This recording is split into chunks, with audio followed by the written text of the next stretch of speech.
Hello everybody, welcome to IT Skills channel. My name is Aiden. In today's video, we're going to take a look at the rise and fall of VMware. Or should I say, VMware by Broadcom. So we all know the story.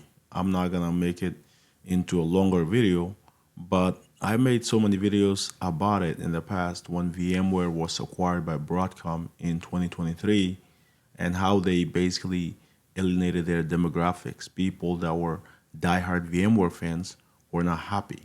Well, this trend is continuing to 2025. We're in March of 2025 now. And so nothing has changed for VMware for the fortune. It's actually gotten worse in this case. It's actually gotten a lot worse. So as you know, the two diagrams I have in there, you have Nutanix and VMware. Nutanix has been a competitor. It's been a competitor with VMware for a long time. They didn't have a way in though.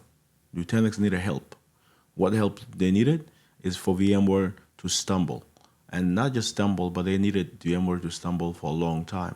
Most people were like either you love the product in the sense of VMware or you hate the product of VMware, you go to other places. It wasn't in a lot of between. And most people, I would say, will love VMware. What they bring, it was an industry expert.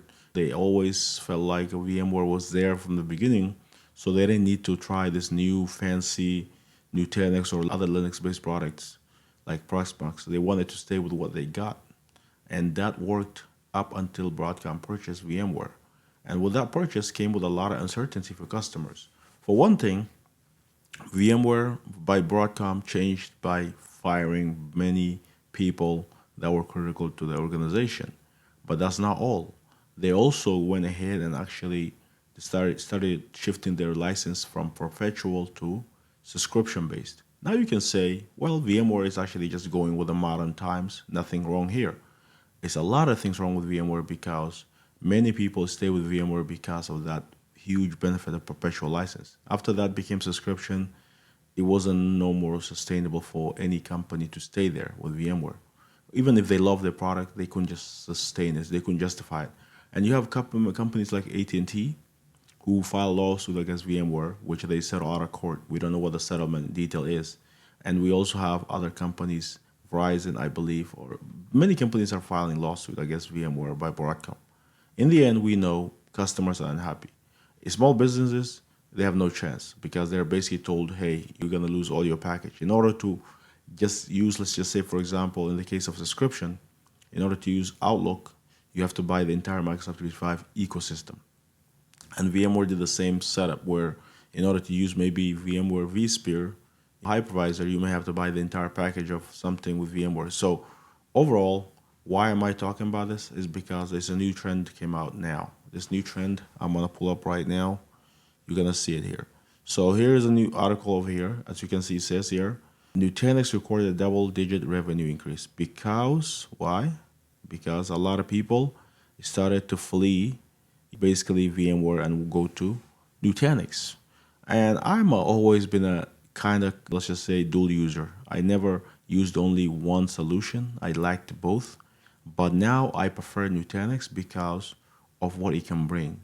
So a lot of customers, even if they were against Nutanix, they couldn't help it. They couldn't help but start to embrace what their budget would be. With Nutanix, you pay for license, but one thing you can for surely say is that they're not going to change on you now because unless they get acquired by somebody else, they're going to stay consistent. And it's a little bit learning curve for people who've been used to, VMware. Nutanix uses something called AHV slash AOS, Acropolis OS. And so they have their own standard hypervisor. It's just a Linux-based system. It will be compatible. You don't need driver. But if you're using Windows, you need a driver to be able to support that. So overall, Nutanix is winning in this battle because what they can do. So let's go through more in-depth detail for this article is. So Nutanix sees revenue surge as VMware customer flee Broadcom. Gee, I wonder why, right?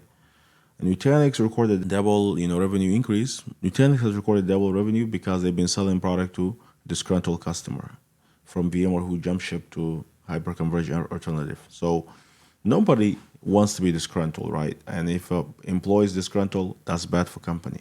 If a customer is disgruntled, that's bad for the company that's selling the product to the customer because that customer will leave at every given chance. And so I think a lot of people were waiting for their, perpetual license to expire. As soon as it expired, they did not renew. So it says here, revenue in the fiscal year ended January 31st, 2025 was 654 million, 16% more than a year ago, 56 million.